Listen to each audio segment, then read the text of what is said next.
Assalamualaikum warahmatullahi wabarakatuh. Balik lagi dengan channel Fakta Kehidupan. Bagaimana nih harinya? Semoga tetap semangat ya hari-hari ini tuh. Buat kalian semua, seperti biasa absen dulu. Tulis di kolom komentar kalian itu dari mana aja. Karena banyak banget yang kemarin tuh ada di Kediri, tidak bisa disebutkan satu-satu, dan jauh-jauh pun ada, di Hong Kong, Singapura pun ada. Nah, semoga kalian semua tetap sehat semua, dipanjangkan umurnya, dimudahkan segala urusannya, diperlancar rezekinya ya, dan tetap dalam lindungan Tuhan Yang Maha Esa. Kali ini seperti biasa ada kisah-kisah yang sangat menarik, sangat unik, dan bisa kita ambil hikmahnya. Kisah ini dari salah satu subscriber kita yang ngirimin pesan dan ngirimin ceritanya ke kita. Kisah ini menceritakan seorang wanita yang tertekan dan ingin hendak bunuh diri. Wah, bagaimana ini kisahnya? Pasti banyak yang penasaran dong. Udah nggak usah lama-lama lagi, kita masuk ke ceritanya.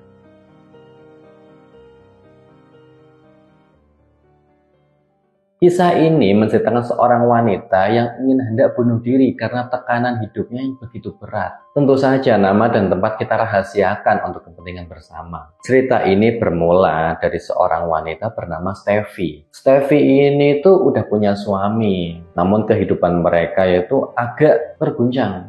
Nggak baik-baik aja lah begitu. Si Steffi ini wanita atau seorang istri yang selalu tinggal kerja sama suaminya. Suami itu selalu sibuk. Pergi pagi, pulangnya malam.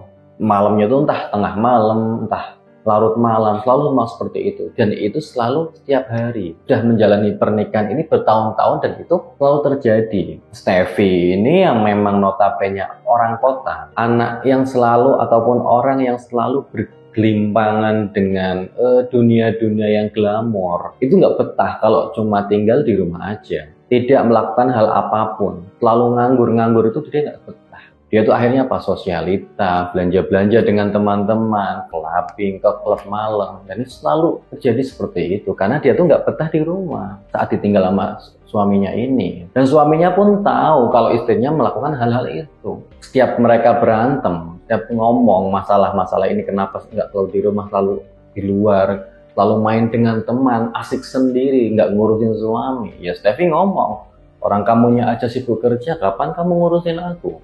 Kapan kamu punya waktu buat aku? Kamu selalu sibuk kerja, kata Steffi. Ya suaminya ngomong, aku kerja kan buat kamu juga, buat siapa lagi? Kamu bisa tinggal di apartemen mewah seperti ini itu berkat apa? Berkat siapa? Hasil kerja siapa? Kalau bukan hasil kerja suamimu ini. Ya tapi kan aku nggak cuma butuh itu aja mas. Aku butuh kamu, aku butuh perhatian, aku butuh kasih sayang. Nggak cuma kayak gini aja. Kalau kamu masih kayak gini terus, ya udah jangan salahin aku. Kalau aku cari kesenanganku sendiri. Kata Steffi itu. Suaminya nggak bisa ngomong apa-apa. Memang itu kenyataannya, itu yang terjadi.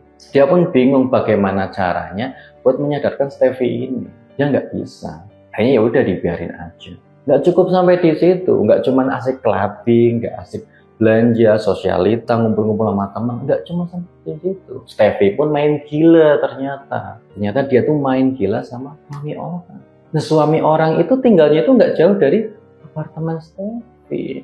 Cuma beda lantai aja di apartemen itu. Dan itu pun diketahui oleh suaminya. Namun suaminya nggak pernah ngungkit itu. Dia takut apabila dia membicarakan hal ini, itu malah pecah keluarganya, malah nggak karuan. Ya Steffi itu kadang pulang sama cowok itu, cipika-cipiki, rangkul-rangkulan, dan keadaan mabuk tentunya. Kadang waktu itu si suaminya udah di rumah dan nungguin dia. Kadang ya memang kepergok di jalan, tapi ya nyatanya dia tuh Steffi-nya dengan keadaan mabuk, kan dia nggak lihat ada suaminya. Nah, suaminya pura-pura diam dan nggak ngelihat dia. Itu udah sering terjadi. Hubungan suami istri kayak gini nih yang nggak karuan itu udah berjalan beberapa tahun. Akhirnya pada sebuah malam waktu kala si suaminya mau pulang kerja, suaminya itu nggak langsung pulang. Suaminya itu punya hobi membaca. Kala itu dia lewat di sebuah toko majalah. Emang dari muda ini suaminya Steffi ini suka hobi baca. Dia tuh suka baca-baca kisah mistis, kisah fiksi atau non-fiksi gitu. Cerita-cerita novel. Akhirnya waktu pulang kerja, suaminya Steffi ini tuh mampir ke toko buku. Dia tuh ngelihat sebuah buku yang isinya tuh sebuah kisah yang mengisahkan seorang istri yang durhaka.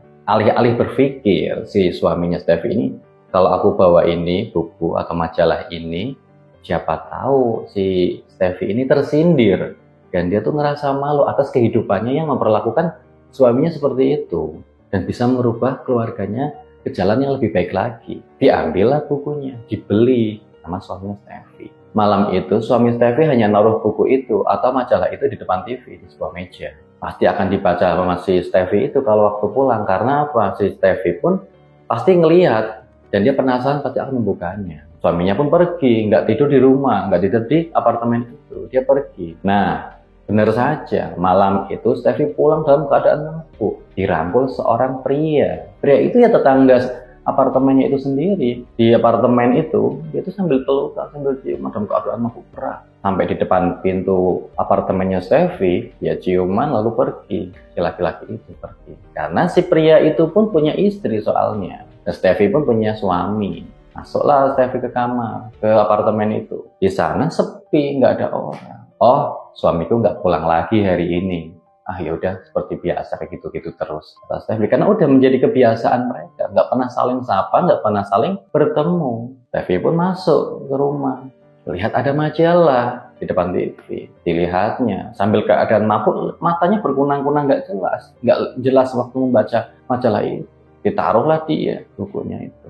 Tidur dia langsung ke kamar dalam keadaan mabuk berat. Sebelum tidur dia tuh minum obat penenang dulu. Katanya itu obat bisa meredakan rasa mabuknya itu. Tapi mabuknya nggak kunjung reda-reda juga. Akhirnya dia tidur. Paginya pun sadar dalam keadaan sudah fresh lagi, udah normal lagi. Steffi pun keluar melihat majalah yang semalam dia baca tidak jelas itu. Di situ terpampang tertulis mengkisahkan seorang wanita yang terkena karma setelah dia berselingkuh. Tertulis jelas seperti itu. Di pikirannya niatnya apa sih ini mas? Suaminya ini niatnya nyindir apa gimana?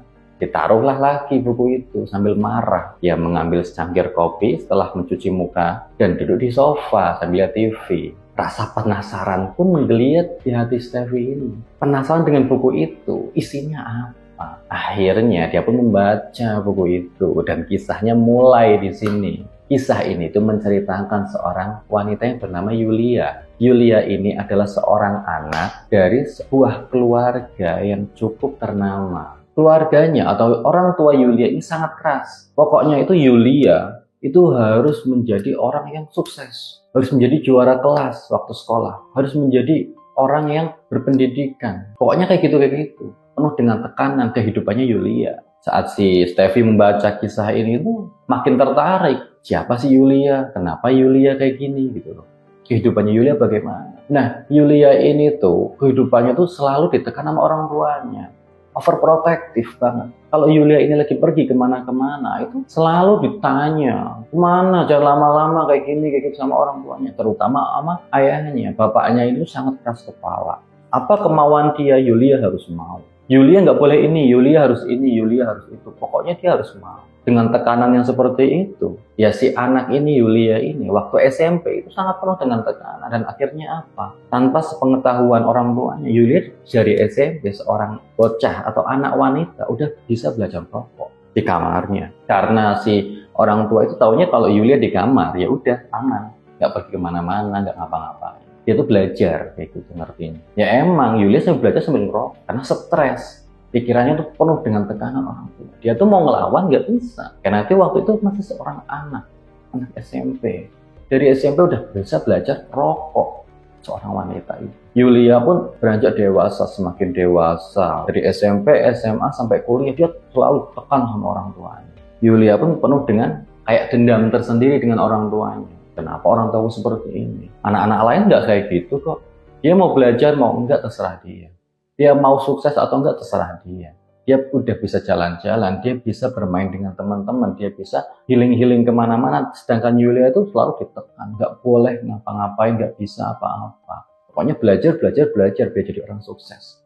Pikiran orang tuanya kayak gitu terus. Semua orang pasti mengalami apa itu pengen bunuh diri, apa itu merasakan putus asa saat hidupnya itu tidak merasakan apapun, sudah merasa hampa, merasakan putus cinta, merasakan sulitnya ekonomi, pasti akan mengalami kayaknya bunuh diri lebih enak deh, kayaknya bunuh diri ini solusinya deh, saat mengalami hal-hal yang memang berat di hidupnya. Begitu juga Yulia, pikirannya saat itu pengen bunuh diri karena tekanan dari orang tuanya itu. Akhirnya pada waktu dia udah wisuda, dia diam-diam mengikuti aktivis sosial atau aktivis kemanusiaan di sebuah tempat yang lagi konflik. Yulia itu beranggapan, seandainya aku ikut aktivis ini kemanusiaan, siapa tahu di sana Yulia itu bisa tertembak lalu mati, ataupun seenggak-enggaknya ada parang yang menancap di tubuhnya. Rasa pikiran-pikiran yang di luar nalar itu berputar-putar di otaknya Yulia ini, memaksa Yulia melakukan hal itu.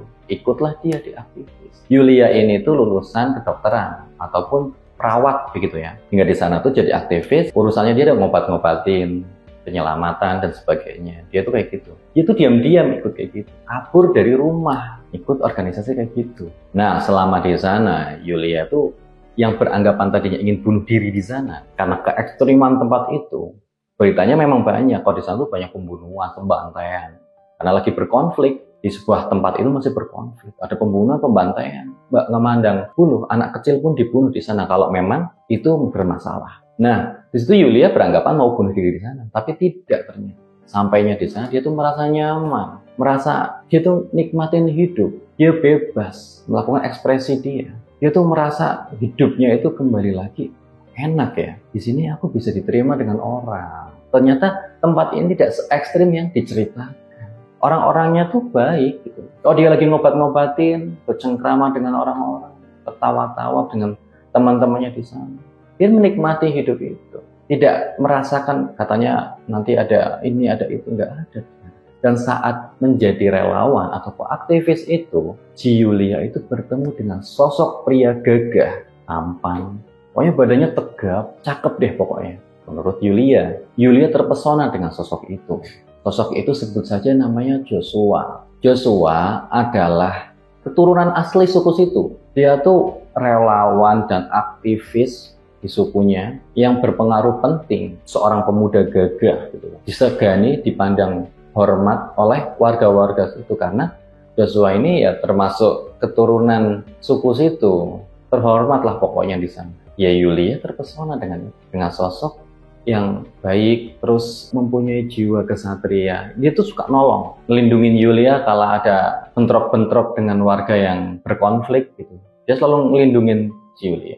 Dia juga punya wibawa tinggi. Kalau dia tuh ngomongin atau memberi nasihat kepada warga-warganya yang sedang berperang itu, dia tuh berwibawa. Yulia pun akrab dengan dia, terpesona dengan dia, menaruh hati dengan sosok itu. Yulia dan Joshua ternyata memiliki rasa yang sama, menaruh hati di situ. Di Joshua pun ngomong bahwa dia memiliki hati yang sama, perasaan yang sama, namun sayang beribu sayang. Joshua sudah memiliki istri dan seorang anak laki-laki. Patahlah hati Yulia di situ. Kecewa berat, gak karuan. Kehidupannya yang tadi merasa aku udah mendapatkan kehidupanku ini. Ini tempatku, orang-orangnya nyaman. Aku menemukan sosok yang aku dambakan selama hidupku ini. Kedepresian atau tekanan yang dulu aku rasakan, yang dari kecil aku mendapatkan tekanan itu udah hilang. Sekarang udah digantikan dengan kebahagiaan. Tapi nyatanya kekecewaan udah menunggunya. Sosok yang ia sukai, yang ia cintai, ia taruh hatinya di sana itu dipatahkan begitu saja. Karena sosok pria ini udah memiliki istri dan anak. Ya walaupun aku memiliki anak dan istri, perasaanku tuh melebihi perasaanku dengan istriku itu. Aku lebih sayang, aku lebih cinta dengan kamu ya. Kata si Joshua ini. Tapi si Yulia yang tahu dan sadar diri bahwasanya ini tuh nggak boleh, ini tuh terlarang. Aku nggak mau jadi benalu di hubungan suami istri antara Joshua dan istrinya. Apalagi akan menjadi korban anaknya. Aku nggak mau. Akhirnya menolak Joshua. Nggak bisa, kita nggak bisa bersama. Aku nggak mau jadi benalu, menjadi penyakit di hubungan rumah tangga kamu. Yulia pun bertemu dengan sosok istrinya si Joshua. Dia tuh ngomong terus terang bahwasanya dia memiliki rasa, memiliki cinta kepada suaminya. Namun dia sadar diri bahwasanya ya aku nggak akan bisa memilikinya karena dia udah jadi milik kamu dan memiliki seorang anak. Aku nggak mau merusak hubungan rumah tangga orang. Dan ungkapannya si Yulia ini disambut baik dengan istrinya si Joshua. Istrinya Joshua juga memahami, ya sudah nggak apa-apa. Intinya kan kamu nggak mau dengan suamiku dan menyadari kesalahan ini, ya nggak masalah. Istrinya Joshua juga nggak mempermasalahkan. Akhirnya si Yulia ini mencoba menjauhi si Joshua. Dia tuh lari nggak mau deket-deket dengan si Joshua. Perubahannya ini pun dirasakan oleh Joshua. Joshua yang ngerasain rasa yang sangat bahagia, sangat cinta dengan si Yulia ini pun nggak mau kehilangan si Yulia. Dia tuh ngejar terus kemana dia mau tinggal, ya dia selalu datang ke sana. Yang disalahin siapa? Istrinya. Joshua tuh marah dengan istrinya. Kamu ngomong apa dengan Yulia? Ya mau ngomong gimana? Dia cuma cerita ini itu ini. Ya kamu nggak usah ngeributin hubungan aku. Loh kamu udah punya istri mas, gini. Kamu udah juga punya anak. Masa kamu mau main gila dengan wanita lain? Kamu tuh udah punya istri, kamu tuh udah punya aku. Aku nggak peduli dengan kamu. Aku udah nggak sayang sama kamu. Singkat cerita seperti itu. Joshua maki-maki istrinya, marah-marah dengan istrinya. Katanya si Joshua lebih sayang dengan Yulia daripada istrinya. Pertengkaran yang sering terjadi seperti ini di antara hubungan suami istri Joshua dan keluarganya ini mengakibatkan si istrinya Joshua ini malah marah dengan si Yulia, menyalahkan Yulia. Bercerailah mereka akhirnya. Sebelum bercerai, si istrinya itu sumpah serapah dengan si Yulia. Kelak kamu akan mendapatkan karma yang lebih pedih daripada ini, Yulia. Rasa sakitku ini akan sama dengan rasa sakit yang akan kamu rasakan kelak. Begitulah katanya. Ya memang siapa yang menanam, dia yang akan menuai. Karma pasti berlaku. Itu yang dipercayai istrinya. Kejauhan antara Yulia dan Joshua itu pun akhirnya mengakibatkan si Yulia ini tidak kuat sendiri. Dia jatuh sakit. Dan siapa yang merawat? Ya Joshua. Joshua yang merawat si Yulia hingga akhirnya sehat lagi. Yulia pun menekan si Joshua. Bahwasanya kalau kamu mau dekat dengan aku, ya udah nikahin aja. Ditekan seperti itu, Joshua nggak ambil pusing. Ya udah kita menikah. Akhirnya Yulia dan Joshua menikah. Tapi dengan syarat, si Joshua harus ikut agamanya si Yulia, karena nggak diperbolehkan untuk menikahi lain agama. Pernikahan itu pun terjadi. Acaranya dia adakan tanpa kehadiran orang tua Yulia, karena Yulia tidak mau ada orang tuanya. Memang berniatan seperti itu karena orang tuanya itu Yulia udah tahu sifat dan wataknya yang keras, pasti nggak mau dan nggak setuju dengan pernikahan Yulia. Apalagi dia udah nikah sama Duda dan prosesnya aja udah nggak karuan, bercerai karena Yulia. Pasti nggak mau. Hubungan mereka tuh berlangsung sudah 7 tahun dan dikaruniai seorang putri dari pernikahannya Yulia dan si Joshua ini. Yulia pun merasa, oh ternyata ini yang namanya hidup. Dan memiliki anak, keluarga, dan suami yang begitu bahagia. Yulia ingin mempertahankan kehidupan ini untuk selamanya. Merasakan kebahagiaan dan penuh kasih sayang dalam lingkungannya itu. Namun benar saja, karma yang tadi diomongin si mantan istrinya si Joshua ini benar berlaku. 7 tahun berlangsung setelah pernikahan dia dengan Joshua.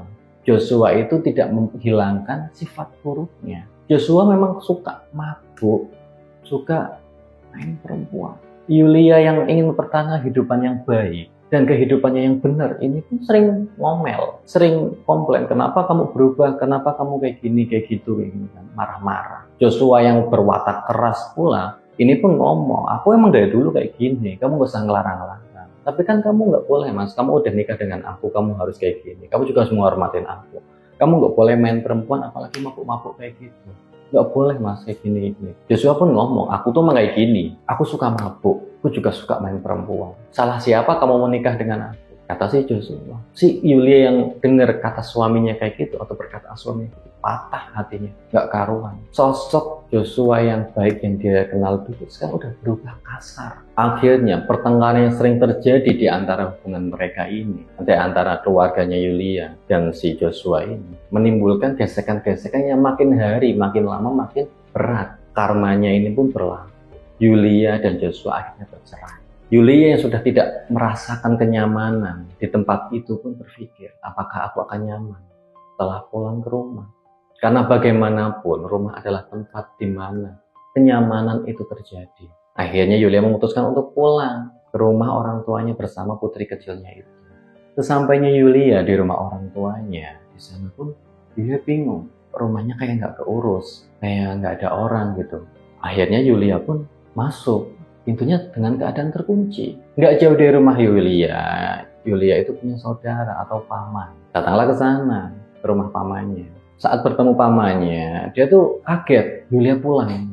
Karena udah bertahun-tahun Yulia tuh nggak pulang. Di sana Yulia dan pamannya pun ngobrol. Paman kemana ayah dan ibu? Kok rumahnya kayak nggak keurus dan terkunci? Apa orang tuaku pergi paman? Kata Yulia. Akhirnya pamannya pun bercerita bahwasanya setelah Yulia pergi menghilang itu, orang tuanya tuh panik, stres, nyariin dia, cari kemana-mana. Semua temennya, kontaknya itu dicari semua, ditanyain, lihat Yulia atau enggak, Yulia di situ atau enggak. Siapa tahu Yulia di rumah temen, ternyata hasilnya orang tuanya nggak sampai di situ, dia terus mencari kemana Yulia menghilang. Bertahun-tahun orang tuanya Yulia itu mencari Yulia, tidak ketemu. Akhirnya mereka jatuh sakit dan akhirnya meninggal dengan tidak menemukan Yulia. Dengan rasa rindu orang tua kepada anaknya itu. Mendengar cerita pamannya itu, Yulia itu menangis. Dia pulang dengan menyesal tanpa restu orang tuanya, tidak bisa meminta maaf. Dan dia menyesal bahwa tidak bisa mengulang lagi atas apa yang terjadi. Ternyata apa yang dilakukan orang tuanya selama ini itu untuk kebaikan dia, untuk menjaga dia dari sesuatu hal. Sekarang Yulia hidup dengan anaknya di rumah dengan penuh penyesalan. Karena dia tidak bisa meminta maaf secara langsung kepada orang tuanya yang telah sekarang meninggal. Begitulah kisah dari Yulia ini, mendapatkan karma karena dia merebut suami orang. Dan akhirnya mendapatkan penyesalan yang begitu luar biasa. Begitulah pesan yang dibaca oleh Steffi, yang kini itu merasakan begitu takut atas apa yang dia lakukan selama ini kepada suaminya. Tidak nurut, suka mabuk-mabukan, suka sosialitas sendiri, asik sendiri tanpa mengurusi suami. Dia merasa bersalah kepada suaminya. Segeralah Steffi ini menelpon suaminya. Mas, kamu di mana, Mas? Segera pulang, kata Steffi. Suaminya yang mengangkat telepon pun berpikir. Dia merasa bersyukur setelah Steffi merasa sadar, istrinya ini merasa sadar bahwasanya yang dilakukan selama ini adalah salah. Steffi pun menceritakan kronologi kejadian yang ia alami, yang ia lakukan selama ini. Ia merasa bersalah. Dia sudah mabuk-mabukan nggak jelas. Dia nggak ngurusin suaminya, dia malah sering sibuk asik dengan teman-temannya, dan yang lebih parahnya, dia malah main gila dengan suami orang. Dia menceritakan semua, ia merasa menyesal dan merasa bersalah. Ia minta maaf kepada suaminya. Suaminya yang sudah mengetahui hal itu semua, dia menutupinya, seakan-akan dia tidak tahu. Ya sudah, nggak apa-apa, aku maafkan. Kita mulai semuanya dari nol lagi, kita mulai semuanya dari awal lagi. Kita bentuk keluarga kita yang lebih bahagia lagi, kata suaminya Steffi ini.